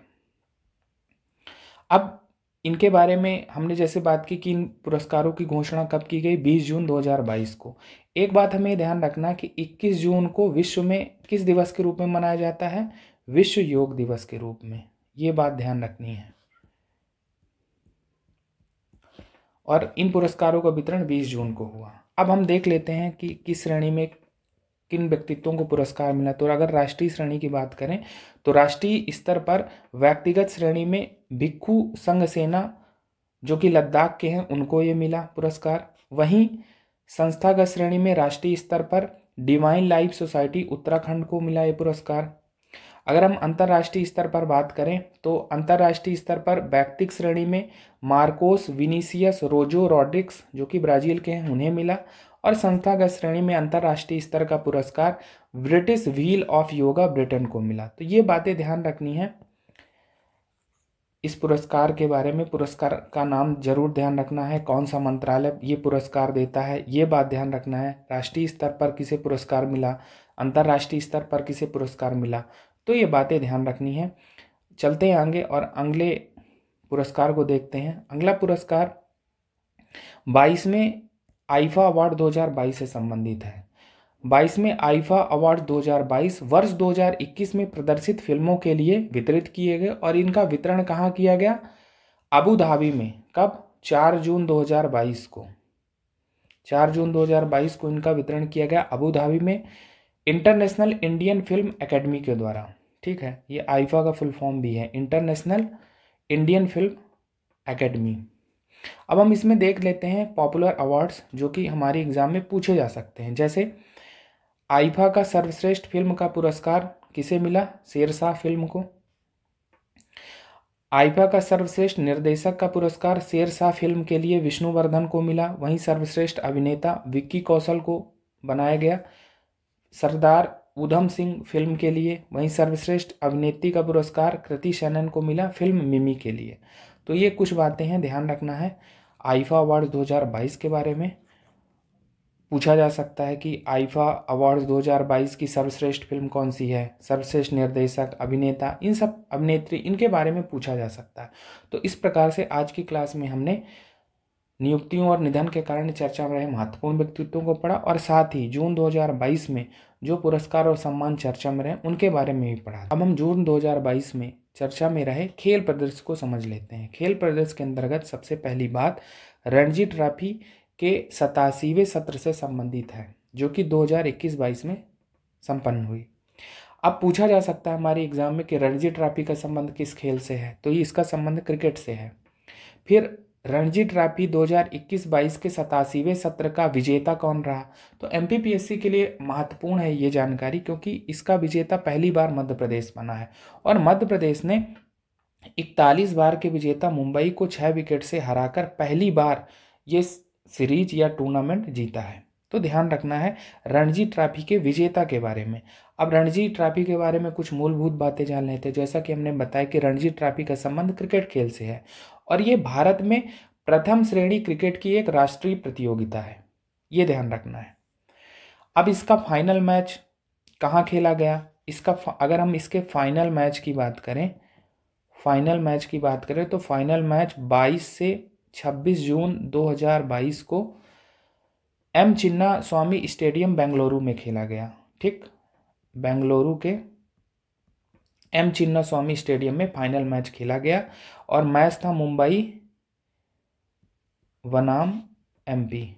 और जैसा कि हमने बात की कि मध्य प्रदेश ने मुंबई को हराकर पहली बार ये खिताब जीता है। इस फाइनल मैच के मैन ऑफ द मैच कौन रहे? शुभम शर्मा, जो कि मध्य प्रदेश के हैं। वहीं मध्य प्रदेश के कप्तान इस पूरे टूर्नामेंट में कौन थे? आदित्य श्रीवास्तव। और मध्य प्रदेश के कोच रहे हैं चंद्रकांत पंडित। तो ये बातें हमें ध्यान रखनी है। पूछा जा सकता है रणजी ट्रॉफी के बारे में, विजेता के बारे में पूछा जा सकता है, फाइनल मैच के बारे में पूछा जा सकता है। तो ये बातें महत्वपूर्ण है, हमें ध्यान रखनी है रणजी ट्रॉफी के बारे में। चलते हैं आगे और अगली जानकारी देखते हैं। अगली जानकारी भारतीय महिला क्रिकेट टीम से संबंधित है। भारतीय महिला क्रिकेट टीम का श्रीलंकाई दौरा जून जुलाई 2022 में संपन्न हुआ, जिसमें उन्होंने 3 T20 मैच खेले और 3 वनडे श्रृंखला खेली, और उसी के संबंध में ये जानकारी। तो श्रीलंका भारत महिला क्रिकेट सीरीज 2022, जैसा कि हमने बात की कि जून जुलाई 2022 में यह श्रृंखला संपन्न हुई। 3 T20 मैच खेले गए, जिसमें भारत 2-1 से विजयी रहा। वहीं ओडीआई श्रृंखला, एक दिवसीय श्रृंखला, भारत ने 3-0 से जीती। तो ध्यान रखना है। अब इस श्रृंखला में भारतीय टीम की कप्तान कौन थी? भारतीय टीम के कप्तान हरमनप्रीत कौर थी। ये नाम ध्यान रखना है, अगर पूछा जाएगा हरमनप्रीत कौर किस खेल से संबंधित हैं, तो ध्यान रखना है क्रिकेट। ये भारतीय महिला क्रिकेट टीम की कप्तान है। अगली बात, एक और क्रिकेट खिलाड़ी संबंधित है, मिताली राज। मिताली राज हाल ही में चर्चा में क्यों रही हैं? मिताली राज के बारे में पहले जान लेते हैं। तो ये पूर्व भारतीय महिला क्रिकेटर हैं। हरमनप्रीत कौर से पहले भारतीय महिला क्रिकेट टीम की कप्तान मिताली राज ही थी। अब ये चर्चा में क्यों रहे? क्योंकि इन्होंने अंतर्राष्ट्रीय क्रिकेट से संन्यास ले लिया। कब? 8 जून 2022 को, और इसी कारण मिताली राज चर्चा में रही हैं। मिताली राज महान महिला क्रिकेट खिलाड़ियों में से एक हैं, इसलिए इनके बारे में कुछ बातें जान लेते हैं, हो सकता है हमारे एग्जाम में पूछा जाए। तो मिताली राज का क्रिकेट कैरियर 23 वर्षों का रहा है। 23 वर्षों का इनका क्रिकेट कैरियर रहा है। इन्होंने 17 वर्ष की आयु में अपने कैरियर की शुरुआत की। कब? 1999 में आयरलैंड के खिलाफ इन्होंने एक दिवसीय मैच खेला। इनके नाम एक दिवसीय अंतर्राष्ट्रीय क्रिकेट में सर्वाधिक रन बनाने का रिकॉर्ड है। इन्होंने एक दिवसीय अंतर्राष्ट्रीय मैचों में 7805 रन बनाए हैं, जो कि सर्वाधिक हैं विश्व में। तो ये महत्वपूर्ण है इनके बारे में, अगर पूछा जाएगा कि एक दिवसीय अंतर्राष्ट्रीय क्रिकेट में सर्वाधिक रन बनाने का रिकॉर्ड किसके पास है, तो वो है मिताली राज। कितने रन बनाए हैं? 7805। इन्होंने 12 टेस्ट, 232 वनडे, 89 T20 मैच खेले। कुछ इनके पुरस्कार और सम्मान की बात कर लेते हैं। तो वर्ष 2017 में विजडन की leading women cricketer of the year से इन्हें सम्मानित किया गया था। अगर पूछा जाएगा कि मिताली राज को कब विजडन की leading women cricketer of the year चुना गया, तो 2017 में। वहीं भारत सरकार द्वारा 2003 में इन्हें अर्जुन पुरस्कार मिला। 2003 में अर्जुन पुरस्कार। 2015 में इन्हें पद्मश्री से सम्मानित किया गया, और 2021 में इन्हें देश का सर्वोच्च खेल रत्न पुरस्कार मिला। तो ये चीज़ें ध्यान रखनी है मिताली राज के बारे में, बहुत ही महत्वपूर्ण है हमारे एग्जाम के लिए। हाल ही में चर्चा में क्यों रही हैं, इनका संबंध किस क्षेत्र से है, ये बातें ध्यान रखनी है। चलते हैं आगे और अगली जानकारी देखते हैं। अगली जानकारी भारत दक्षिण अफ्रीका पुरुष T20 सीरीज के बारे में है। दक्षिण अफ्रीका टीम का भारतीय दौरा था जून 2022 में। अब 5 मैचों की ये सीरीज थी, 2-2 से बराबरी रही। ठीक, 5वां मैच वर्षा के कारण रद्द रहा, इसलिए उसका निर्णय कुछ आ नहीं पाया, तो ये सीरीज 2-2 से बराबरी पर रही। अब इसमें यह पूछा जा सकता है कि इस श्रृंखला में भारतीय क्रिकेट टीम का कप्तान कौन था, तो ध्यान रखना है इस श्रृंखला के लिए भारतीय टीम के कप्तान कौन थे? ऋषभ पंत। तो ध्यान रखना है। अगली जानकारी देखते हैं। अगली जानकारी आयरलैंड भारत पुरुष T20 सीरीज के बारे में है, जिसे भारत ने 2-0 से जीता। भारतीय टीम का आयरलैंड का दौरा था कब? जून 2022 में। जैसा कि हमने बात की कि भारत ने 2-0 से श्रृंखला जीत ली। अब इस श्रृंखला में भारतीय टीम के कप्तान कौन थे? हार्दिक पांड्या। हार्दिक पांड्या। अभी इधर भारत दक्षिण अफ्रीका सीरीज जो T20 हुई तो वहाँ कौन थे? ऋषभ पंत, और यहाँ पर आयरलैंड वाले में हार्दिक पांड्या थे। और आयरलैंड भारत की जो ये T20 श्रृंखला, इसमें जो प्लेयर ऑफ द सीरीज है दीपक हुड्डा को चुना गया। तो ये बातें हैं, कुछ हो सकता है एग्जाम में पूछी जाएं, इसलिए यहाँ पर रखने की कोशिश की गई है। चलते हैं आगे और अगली जानकारी देखते हैं। अगली बात खेलो इंडिया यूथ गेम्स के चौथे संस्करण से संबंधित है, जिनका आयोजन हरियाणा एवं दिल्ली में जून 2022 में किया गया, 4 से 13 जून 2022 के दौरान। तो पूछा जा सकता है हमारे एग्जाम में, क्योंकि विगत वर्षों में आयोजन स्थल को लेकर प्रश्न पूछे गए हैं। पूछा जाएगा कि चौथे खेलो इंडिया यूथ गेम्स 2022 का आयोजन कहाँ हुआ, तो हमें बात ध्यान रखनी है। 5वें खेलो इंडिया यूथ गेम्स 2023 में मध्य प्रदेश में आयोजित होंगे। ये एमपीपीएससी की दृष्टि से एक महत्वपूर्ण बात है। पूछा जा सकता है कि 5वें खेलो इंडिया यूथ गेम्स कहाँ आयोजित होंगे, तो उसका आयोजन मध्य प्रदेश में होगा। अब अगर हम खेलो इंडिया यूथ गेम्स 2022 के चौथे संस्करण की बात करें, तो भारत के 5 पारंपरिक खेल गतका, कलारीपट्टू, थांग ता, मलखंभ व योग को इन खेलों में शामिल किया गया। हमने क्या कहा? गतका, कलारीपट्टू, थांग ता, मलखंभ व योग को। अब गतका क्या है? ये पंजाब का मार्शल आर्ट है। वहीं कलारीपट्टू ये केरल का मार्शल आर्ट है। थांग ता मणिपुर का मार्शल आर्ट है। और मलखंभ के बारे में हम जानते ही हैं, एमपी का राज्य खेल है ये। और योग, तो इनको शामिल किया गया इन चौथे खेलो इंडिया यूथ गेम्स में। अगर हम पदक तालिका बात करें कि खेलो इंडिया यूथ गेम्स में पहले स्थान पर कौन रहा, तो पहले स्थान पर हरियाणा रहा। 137 पदक उसने अर्जित किए, जिसमें 52 स्वर्ण, 39 रजत और 46 कांस्य हैं। वहीं दूसरे स्थान पर महाराष्ट्र रहा, जिसने 125 पदक अर्जित किए। महाराष्ट्र ने कितने? 125 पदक। वहीं तीसरा स्थान कर्नाटक का रहा, जिसने 67 पदक अर्जित किए। अगर हम खेलो इंडिया यूथ गेम्स में मध्य प्रदेश की बात करें, तो मध्य प्रदेश का स्थान 8वां रहा और उसने 38 पदक अर्जित किए, जिसमें 12 स्वर्ण, 11 रजत और 15 कांस्य हैं। तो ये बातें ध्यान रखनी है खेलो इंडिया यूथ गेम्स के बारे में। सबसे महत्वपूर्ण बात है कि चौथे खेलो इंडिया यूथ गेम्स 2022 हरियाणा एवं दिल्ली में जून में आयोजित किए गए। पदक तालिका में पहला स्थान हरियाणा का रहा, मध्य प्रदेश का 8वां स्थान रहा 38 पदकों के साथ। वहीं अगली बात जो सबसे महत्वपूर्ण है कि 5वें खेलो इंडिया यूथ गेम्स का आयोजन मध्य प्रदेश में होगा। ये बातें ध्यान रखनी है। चलते हैं आगे। अगली जानकारी पहले FIH हॉकी 5S चैंपियनशिप 2022 के बारे में है। अब हम समझ लेते हैं कि ये 5S का यहाँ पर क्या मतलब है। यहाँ पर 5S का मतलब है हॉकी फाइव्स। हॉकी फाइव्स का मतलब है कि इस हॉकी संस्करण में प्रत्येक टीम से 5-5 खिलाड़ी हिस्सा लेते हैं। प्रत्येक टीम से 5-5 खिलाड़ी हिस्सा लेते हैं, जिसमें 4 फील्ड खिलाड़ी होते हैं और 1 गोलकीपर होता है। तो 5S इसीलिए ये नाम दिया गया है। तो ये पहले ही हैं। तो पहले FIH हॉकी 5S चैंपियनशिप 2022 का आयोजन कहाँ हुआ? स्विट्जरलैंड के लुसाने में। कब से कब तक? 4 से 5 जून 2022 को। और इसमें महत्वपूर्ण बात रही है कि कुल 5 टीमों ने हिस्सा लिया और इसका विजेता रहा है भारत। पहला संस्करण था और इसका विजेता रहा भारत। भारत ने पोलैंड को हराकर ये टूर्नामेंट जीता। अन्य 5, हमने कहा कि इसमें 5 टीमें थी, तो 5 टीमों में भारत पहला, दूसरा पोलैंड और तीसरा पाकिस्तान, चौथा स्विट्जरलैंड और 5वां मलेशिया था। तो ये ध्यान रखना अगर पूछा जाएगा 5S चैंपियनशिप के बारे में, तो इसका विजेता भारत रहा है। इसका आयोजन कहाँ हुआ? तो इसका आयोजन स्विट्जरलैंड के लुसाने में हुआ जून 2022 में। ये बातें ध्यान रखनी है। भारत ने पोलैंड को हराकर ये टूर्नामेंट जीता है और ये इसका संबंध हॉकी से है, ये ध्यान रखना है।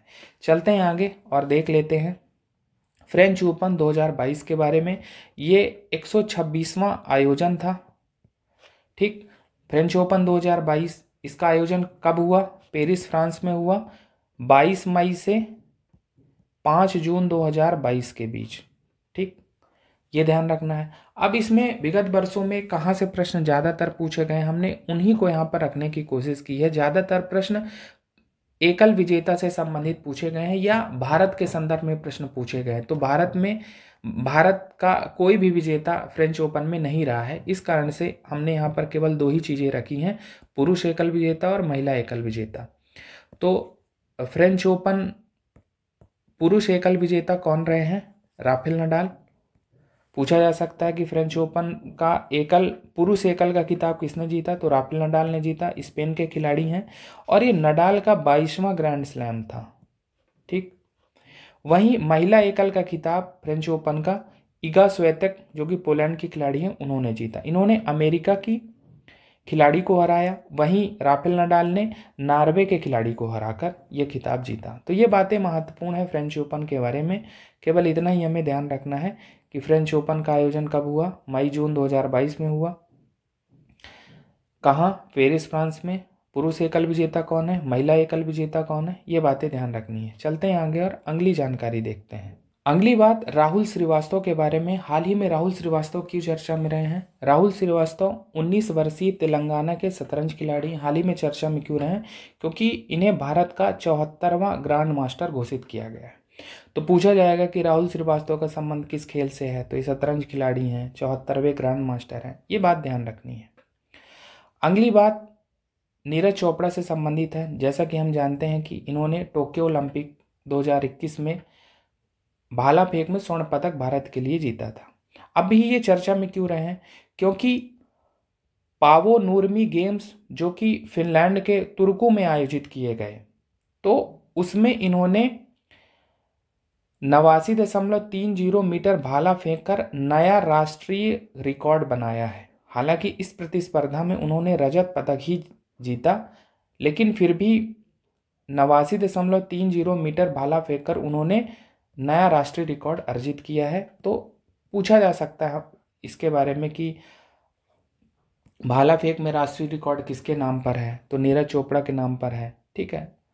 फिर पावो नूर्मी गेम्स 2022 के बारे में पूछा जा सकता है कि इनका आयोजन कहाँ हुआ? तो इनका आयोजन 14 जून 2022 को फिनलैंड में हुआ, फिनलैंड के तुर्कू में हुआ। तो ये बातें पूछी जा सकती हैं। चलते हैं आगे। अब हम अन्य तथ्यों को देख लेते हैं जो अभी हमारी जून 2022 करंट अफेयर सीरीज के अंतर्गत बच गए हैं। इसमें सबसे पहली बात एक्सरसाइज खान क्विस्ट के बारे में है। अब एक्सरसाइज खान क्विस्ट 2022 के बारे में पूछा जा सकता है। तो ये बहुराष्ट्रीय सैन्य अभ्यास है जिसका आयोजन मंगोलिया में जून 6 से 19 जून 2022 के दौरान किया गया। इसमें 16 देश सम्मिलित हुई। इसमें एक और बात कही जाती है कि इसमें भारतीय सेना का प्रतिनिधित्व लद्दाख स्काउट की एक टुकड़ी ने किया। अब अगर ये समझा जाए कि एक्सरसाइज खान क्विस्ट का क्या उद्देश्य है, तो प्रतिभागी देशों के बीच सैन्य सहयोग को बढ़ावा देना, उसका विकास करना, इसका प्रमुख उद्देश्य है। हमारी एग्जाम में एक्सरसाइज खान क्विस्ट के बारे में पूछा जा सकता है। इसका आयोजन कब हुआ? कितने देश सम्मिलित हुए? ठीक है। और भारतीय सेना के कौन सी टुकड़ी ने इसमें भाग लिया? तो ये बातें पूछी जा सकती हैं। चलते हैं आगे। अगली बात रिमपैक 2022 के बारे में है। अब ये रिमपैक 2022 क्या है? इसे rim of the Pacific exercise कहा जाता है। और 2022 का जो आयोजन है कहाँ हुआ? हवाई द्वीप के पर्ल हार्बर में जून अगस्त 2022 में, 29 जून से 4 अगस्त 2022 में। अब रिमपैक 2022 दुनिया का सबसे बड़ा बहुपक्षीय नौसैनिक संयुक्त अभ्यास है। ध्यान रखना, नौसेना से संबंध है, द्विवार्षिक रूप से आयोजित होता है। ठीक है। तो रिमपैक 2022 के बारे में ये बातें ध्यान रखनी है। फुल फॉर्म क्या है? Rim of the Pacific exercise. ठीक है। जो रिमपैक 2022 है अमेरिकी सेना के नेतृत्व में आयोजित हुआ। जैसा कि हमने बात की कि इसका आयोजन कहाँ हुआ? अमेरिका के हवाई द्वीप के पर्ल हार्बर में। कब से कब तक? 29 जून से 4 अगस्त 2022 के दौरान। तो अमेरिकी सेना के नेतृत्व में आयोजित हुआ और इसमें 26 देशों ने भाग लिया। भारत ने भी भाग लिया और भारत के युद्धपोत INS सतपुड़ा ने इसमें भाग लिया। तो ये बातें ध्यान रखनी है। रिमपैक के बारे में पूछा जा सकता है हमारे एग्जाम में। चलते हैं आगे। अगली बात देखते हैं। अगली बात, महाराष्ट्र में 2 शहरों के नाम में परिवर्तन किया गया है उद्धव ठाकरे सरकार के द्वारा। कब? जून 2022 में, जिसमें औरंगाबाद का नाम बदलकर संभाजी नगर कर दिया गया, वहीं उस्मानाबाद का नाम बदलकर धाराशिव कर दिया गया। तो पूछा जा सकता है संभाजी नगर और धाराशिव के बारे में कि ये किस राज्य से संबंधित है? पुराने नाम पूछे जा सकते हैं, या पूछा सकता है कि औरंगाबाद का नया नाम क्या है, उस्मानाबाद का नया नाम क्या है। तो संभाजी नगर और धाराशिव के बारे में ध्यान रखना है। किस सरकार में नाम में परिवर्तन किया गया? तो उद्धव ठाकरे के नेतृत्व वाली सरकार में जून 2022 में इन शहरों के नामों में परिवर्तन किया गया। चलते हैं आगे और अगली बात देखते हैं। अगली बात केरल के पहले आदिवासी विरासत गांव, ट्राइबल हेरिटेज विलेज के बारे में है, जिसका नाम है एनउरू। एनउरू, अब इसका उद्घाटन 4 जून 2022 को किया गया। ये कहाँ स्थित है? ये केरल के वायनाड जिले में पुकोडे में स्थित है। POOKODE, पुकोडे में ये स्थित है। कहाँ? वायनाड जिला, केरल। पूछा जा सकता है एनउरू के बारे में कि एनउरू क्या है, तो केरल का पहला ट्राइबल हेरिटेज विलेज है। अब इसको ट्राइबल हेरिटेज विलेज क्यों कहा जा रहा है?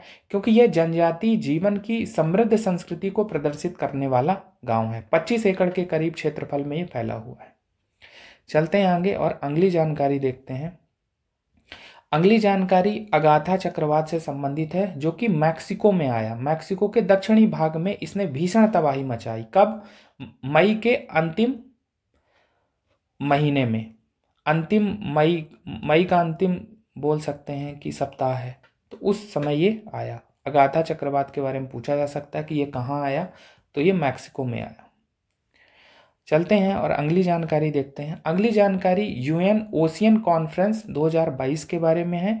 यूएन संयुक्त राष्ट्र ओशन कॉन्फ्रेंस 2022, जिसका आयोजन केन्या व पुर्तगाल सरकार की सह मेजबानी में 27 जून से 1 जुलाई 2022 के दौरान किया गया।